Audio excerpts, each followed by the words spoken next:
mafanikio yako ipo kwenye neno la Mungu. Sema Mithali 3 kuanzia kifungu cha kwanza, mwanangu usisahau sheria yangu, bali moyo wako uzishike amri zangu. Maana siku na miaka ya uzima na amani, rehema na kweli zisifarakane nawe. Zifunge shingoni mwako, ziandike juu ya kibao cha moyo wako. Ndivyo utakavyopata kibali na akili nzuri mbele za Mungu na mbele ya wanadamu. Mtumaini Bwana kwa moyo wako wote, wala usizitegemee akili zako mwenyewe. Katika njia zako zote mkiri yeye, naye atayanyosha mapito yako. Bwana Yesu asifiwe. Bwana Yesu asifiwe sana. Nimesema wazo la leo ni utii. Wazo la leo ni utii. Lakini kabla tutaingia kwenye mahubiri, nadhani tuseme kwamba tujue kwanza mithali ni nini. Mithali inawezekana wewe unajua maana yako na mimi najua maana yangu. Kibiblia mithali kisoma katika vitabu mbalimbali, tunaona mithali ni neno ambalo watumia Waafrika au jamii ya Kiafrika. Neno mithali naeleweka sana kwamba ni maneno yanayosemeka kwa ufupi. Mithali katika Biblia tunasema hivyo kwamba wanatumia Waafrika sana kwamba ni maneno yanayosemekana kwa kifupi. Lakini tukisoma katika mithali tunaona kuwa neno mithali lilikuwa neno ambalo walitumia Waisraeli. Walitumia Waisraeli kuwasaidia kwamba neno hilo waliliita kwamba kulinganisha au linganisha. Neno mithali Waisraeli walitumia kwa maana hiyo. Kwa hiyo unaposoma neno mithali unaweza kuelewa kwa maana nyingine, lakini hilo litumia kwa maana nyingine. Kwa hiyo kwa siku ya leo Waisraeli walitumia neno hilo kwamba ni ulinganishi au kulinganisha neno mithali. Lakini tunaona mwandishi wa mithali, tunamwona wa kwanza ni Sulemani. Lakini katika mithali hizo nyingine waliandika watu wengine ambao majina yao yapo, lakini mtu hakuweza kuyanukuu. Bwana Yesu asifiwe. Amen. Kwa hiyo mithali ni kitabu ambacho waliandika watu. Lakini kwa nini waliandika kitabu hicho? Mtunga mithali aliandika kitabu hicho ili kutoa mwanga kwa watu. Kutoa mwanga kwa watu ili waweze kujua kwamba katika dunia hii kuna mambo mengi. Yawezekana kuna mazuri au yawezekana kuna mabaya. Yawezekana kuna mapito ambayo anaweza kupitia mtu au asiyapitie hayo. Lakini yawezekana kuna mambo tunaweza kufanya kwa makusudi au asifanye kwa makusudi na yakatokea yote. Kwa hiyo kitabu cha mithali kimeandika sana ili kumkumbusha mtu na kumuonya asiweze kuenenda katika yale. Ndio maana yakawa maneno ambayo yameandikwa kwa kifupi lakini yana maana kubwa sana katika maisha ya wanadamu. Bwana Yesu asifiwe. Amen. Katika kipindi hiki cha tayo ambao wanaita vijana wakatubuka, ambao mfanyikazi wengi lakini wamekuja wachache, mithali hii leo tutaitumia ili iweze kutufundisha katika maisha ambayo tunaendea sisi watoto wa kike na wa kiume au vijana wa kike na wa kiume, tunaendaje au tufanyeje? Ndio maana tukasoma Mithali 3 kuanzia kifungu cha kwanza mpaka cha 6. Wewe kijana ambaye uko hapo, ukiangalia tu kwamba ukianza kusoma tu mstari wa kwanza utagundua Sulemani alimaanisha nini kwa ajili yako. Sulemani mtumishi wa Mungu aliona kabisa kwamba maisha ya vijana wote wale bila malezi, bila kukumbushwa, bila kuambiwa, wana changamoto nyingi. Vijana mna changamoto nyingi katika maisha yenu. Na changamoto hizo zinatokana na wazazi. Kwa sababu gani? Tanikubali. Mzazi wangu aliwahi kuwa kijana kama wewe. Mzazi wako aliwahi kuwa kijana kama wewe. Lakini kama hakubahatika kufundishwa methali hii hapa, baba yako hakuwa na maadili mazuri. Bwana Yesu atuhurumie. Huruma. Baba yako hakuwa na maadili mazuri. Kwa hiyo na wewe unapokuwa kijana mpaka leo, usipofundishwa maadili haya, na wewe utaharibu kwa wanao. Kwa sababu mithali inafundisha. Na wazo la leo ni utii. Kwa nini tuwe watii? Kwa nini tuwe watii? Sulemani anatusihi leo vijana kwamba mwanangu, usisahau sheria yangu, bali moyo wako uzishike amri zangu. Anafundisha hivyo kwa sababu anajua katika maisha ya kijana bila kuwa na utii, tayari ndio wale wanatokemo wale wavuta bangi, ndio mle anatokemo kijana yule mbugia unga, ndio anatokemo kijana yule mwizi. Hiyo akasema, wanangu, kabla hamjaenda huko, naombeni mzishike amri zangu. Sasa ukiwaza, kwa nini alisema tuzishike? Maana kushika amri, ukishazishika maana umetii. Umetii amri za Mungu. Ukishazitii sasa ukazishika. Kwa hiyo hapo Sulemani anatuagiza tuzishike amri zake, maana tuzitii amri za kwake. Katika kuzitii amri zake, hapo sasa tukishazitii amri zake na tukatii amri ambazo ametuambia, hapo ndipo utii utakapoanza. Utii utaanzia wapi? Kwanza utaanzia kwa mzazi wako. Hata kama mzazi wako atakuwa anaenda kinyume hata kidogo, zamani wewe unaweza hata kumrekebisha mzazi wako ukiwa kijana. Bwana Yesu asifiwe. Kwa sababu umetii ile sheria ya Mungu. Kwa hiyo hata kama ulizaliwa katika njia ambayo sio, wazazi hawajui Mungu au hawajatii sana sheria, ila ukipata neema ya kuweza kuzitii sheria, ukawa na ile roho ya utii kijana, lazima kwanza utaokoa na familia yenu, utaokoa na jamii. Kwa sababu gani? Kwa sababu kijana popote pale alipo, niwaambieni, popote pale alipo kijana, hata kama na biashara, hawezi kufanana na mimi. Bwana Yesu asifiwe. Amen. Kijana ni kijana. Aliposimama kijana, mimi nikasimama, ninauza mchicha, yakauza, atakuja na beseni tatu atamaliza, mimi nimesimama. Kwa sababu kijana bado ana uwezo wa kuita mtu akaja. Sura yake tu inamuita mtu anakuja. Utanikubalia kwa sababu gani? Utanikubalia tu kwa sababu kijana bado ana uwezo na bado ana neema katika hata paji lake, hata tembea kijana bado inaleta mvuto kwa mtu yote, hata kama ni mtu mzima, babu, hata kama ni bibi. Ndio maana unaona bibi wengi unakuta binti kijana, kwa sababu yule kijana bado ana kibali machoni pa Mungu na machoni pa watu. Bwana Yesu asifiwe. Amina. Kwa hiyo kijana anafundishwa utii wa kuzishika amri za Mungu kwa sababu anategemewa sana.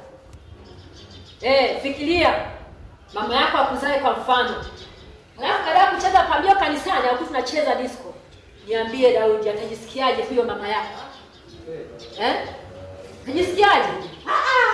Tunaonaga vijana wengi hapo, tunaona barabarani, wapo vijana wengi sana, lakini sikuwa wanazoea na amani. Na inawezekana hao kama vijana, mimi mzazi sina, lakini imetokana na mimi mwenyewe. Sikia nikwambie, mimi nilipokuwa msichana mdogo wa darasa la 6, baba yangu alikuwa mwalimu mkuu. Akawa amenunua kiwanja sehemu moja kwa babu mmoja. Huyo baba alikuwa ana wajukuu na walikuwa nakaa mbali naye, na alikuwa kuna bibi. Sasa wale watu walikuwa wanaugua sana. Mimi nikawa pale. Sasa wale watu kutokana na mchangamfu wangu, hapo nilikuwa na kasura kazuri. Dogo. Nilikuwa mtoto tu mzuri tu, mwepesi sana. Sasa wale wababu na wale bibi wakanipenda. Sasa fikiria, uko darasa la 6, alafu wanakupenda wazee, alafu wewe ni mtoto mdogo. Sasa bibi akawa ana mapepo. Yakimwangusha anaanguka, anajisaidia hapo, halafu yule babu utasikia, Ndio. Maana yaje Kumbe naitwa nikamwangalia bibi shazimika. Fikiria kwa darasa la 6, alafu mtu anakuita kwa mtu mwenye mapepo alishaanguka na ameshapoteza ufahamu. Kama sio neema ya Mungu, wewe unaweza? Kumbe ukiangalia, niliochunguza sana baada ya kuona nimeshakuwa mkubwa, nikachunguza kumbe ni ile bidii ya wazazi wangu waliokuwa namjua Mungu ndio ilinisaidia. Nilikuwa nikifika pale nikimwangalia bibi na anza natoa machozi, alafu namvuta. Mimi mtu ndo watu namvuta, namtoa pale alipo, namsogeza. Shamsogeza, naenda kuita watu wakubwa anakuja. Yule bibi siku moja alinibariki mimi bila kujua. Akasema, huyu mjukuu huyu, hata kama na watoto wa kiume, watoto wa kike, lakini huyu mjukuu huyu ni wa kwanza. Akanibariki baraka ambazo sikuzijua kama ni baraka. Unaona? Kwa hiyo nilitumika bado kwa darasa la 6 lakini bila kujua. Kwa nini wazazi wangu walikuwa wanampenda Mungu? Kwa hiyo nikapata neema ya kupenya pale. Nikapata neema ya kupenya hata kama baadaye mkubwa, baadaye Mungu anaweza kuondoa kwa sababu nishapewa baraka. Sasa wewe fikiria, wewe ni kijana wa leo, halafu umekosa hata kupendwa hata na mtu hata mmoja, wewe ni nani? Na ndio maana hata nyinyi mmeniita kwa sababu inawezekana hizo baraka za bibi alinipa mapema sana, akasema wewe, Bwana Yesu asifiwe. Amen. Maana nilitii. Nilivyotii nikapewa baraka. Lakini nilikuwa ni maumivu, niwaambie ndugu wapendwa. Ilikuwa ni maumivu makubwa, hapo nilikuwa sijui ninachokifanya. Mimi nilikuwa nikifanya tunavuruga, wazi na vuruga tu. Yaani vipote vya na mvuruga tu. Yunali nifanyeje? Kwamba namuokoa. Sasa ingekuwa ni kama saa hizi kuna magonjwa ya ajabu ajabu. Mimi pale ndio nilipata, lakini Mungu alisema wewe mtoto, bado ninakusudi na wewe. Bwana Yesu asifiwe. Amina. Kwa hiyo kusudi la leo au wazo la leo ni utii. Kwa nini tutii? Ili tuweze kula mema ya nchi. Na bila utii, ndugu mpendwa, huwezi kudumu katika maisha ya ulimwengu. Kwa sababu gani? Ukikosa utii kwa Mungu, tayari utakuwa na tabia mbaya. Ile tabia mbaya itaota mti wa matunda mabaya. Kisha utatoa matunda mabaya, baadaye itazaa matunda mabaya. Sasa matunda mabaya, matunda yake ni nini? Ni kifo. Nenda kubaya. Unaona? Kwa hiyo sasa akaangalia akasema kwa vijana nitafanyaje? Kwa sababu vijana ni tegemeo la kanisa, ni tegemeo la familia, ni tegemeo la kila mtu na jamii, wana nguvu kwanza. Hapa ikitokea hapa kelele hapo barabarani hapo, jamaa kainuka hapo. Si moja dakika ishafika kule. Mimi nitabaki hapa nukia kule. Sababu ni nani? Ni kijana. Natafika pata huko mimi nitaenda kuangalia tu. Unaona? Kwa hiyo vijana wakaambiwa kwamba wazishike nini? Wazishike sheria ya Mungu. Bali moyo wako usikie amri zangu. Kwa hiyo kijana kazi yake, akitaka ili aweze kudumu katika maisha ya Kikristo na kiroho, na aweze kuwa na maisha baadaye mazuri na watoto wake, lazima azingatie Mithali 3 hii. Imsaidie kuangalia. Kwa sababu alivyoandika hivyo, alikuwa na kusudi. Kisoma mstari wa kwanza mpaka wa 6, una maswali na majibu. Au una maelezo na majibu yake. Maana amesema, mwanangu, usisahau sheria yangu, bali moyo wako uzishike amri zangu. Baadaye akasema, ukizishika, maana mimi Bwana Mungu wazea wingi wa siku na miaka ya uzima na amani. Yaani baada ya kuzishika sasa hizi amri, yeye atakuongezea wingi, baraka na uzima na liamani. Sio amani, liamani ni kubwa. Sasa fikiria, Mungu anakuomba uzishike amri alafu akuongezee hivi vyote. Sasa utapungukiwa na nini katika maisha yako? Lazima ufanikiwe. Kishafanikiwa na kusoma fanikiwa. Nani atakusumbua huko mbele? Hakuna kukusumbua kwa sababu umezishika amri za nani? Za Mungu. Mstari wa 3 akasemaje? Rehema na kweli zisifarakane nawe, zifunge shingoni mwako. Rehema na kweli, yaani zisifarakane nazo. Sababu kuna wengine hawataki rehema na kweli, wataka wagombane nazo. Hawataki vijana wengi. Hawataki. Ni wao. Kwanza vijana wana akili sana. Wanataka wanachotaka ndio hicho. Kwa hiyo akakumbusha akasema rehema na kweli zifunge hapa. Yaani zikunyige kabisa, usikubali. Maana zikishakukamata. Akasema mstari wa 5. Hapa aliongeza. Na usiandike juu ya kibao cha moyo wako. Sasa akasema, akajibu sasa akasema, yaani ukizishika hizo sasa ukaweka shingoni. Sasa akasema, ndivyo utakavyopata kibali na akili nzuri ya wanadamu. Ukifunga tu shingoni rehema, baadaye ni akili. Za Mungu nini? Na wanadamu. Yote umefanyaje? Umeshikilia. Akaja mstari wa 5 akakwambia, mtumaini Bwana kwa moyo wako wote, wala usitegemee akili zako mwenyewe. Maana akasema usipotegemea akili zako, ukategemea Mungu. Sasa akasema ukimtegemea huyo kwenye mstari wa 5 sasa. Mstari wa 5 anasema katika njia zako zote mkiri yeye, naye atayanyosha mapito yako. Unaona? Yaani anakupa kwa yeye kujibu. Anasema ukifanya hivi hakutapata hivi. Kwa hiyo kijana wa Tai wakatubuka. Yaani wewe utakufanya ni kukamata mstari wa kwanza. Ushakamata huko. Hizo ndio baki ni kwenda tu na kokota. Unaweka kitu na kokota, unaweka hapo. Na kokota na bandika. Kisha bandika zote. Afu angalia mama atakavyokuwa. watoto wako, wajukuu wako, vitukuu vyako vitaitwa kwa jina lako, kwa sababu umeshika amri hizi. Lakini tunazishika kuanzia mtoto wako, mjukuu, kitukuu, watashika yale ya kwako, yale uliyotaka mwenyewe. Kwa hiyo wapendwa katika Kristo, sichoshana wala hamna kuchoshana, maana tunayajua yote, ila tu tunakumbushana kuzishika amri za nani? Za Mungu kama vijana. Tukizishika hili, tayari kanisa limesonga. Ndio maana ukiona mpaka saa hizi tukianza ibada pale, tunakuta wajana wamechemka. Alafu wakishachemka, waumini wanachemka. Jamani, tusemane tu ule ukweli. Katubuka kishakuwa na praise kama si miaka. Ni kwa sababu gani? Ni kwa sababu gani? Ni kwa sababu kuna watu wameamua kuzishika amri za Mungu. Sasa hivi kanisa limechangamka. Kuna mchungaji aliyekuja majuzi leo mchangamfu sana. Alisema hii ndio ibada sasa. Alisema hii ndio nini? Ndio ibada. Kwa nini? Kwa sababu kuna watu wameamua kuzishika nini? Kwa hiyo uko mnapokota tu. Mnavuta tu vingine, mnavuta kwa sababu Mungu alishatakubali. Kwa hiyo kijana wewe ni muhimu sana. Tunategemea sana vijana kanisa hili.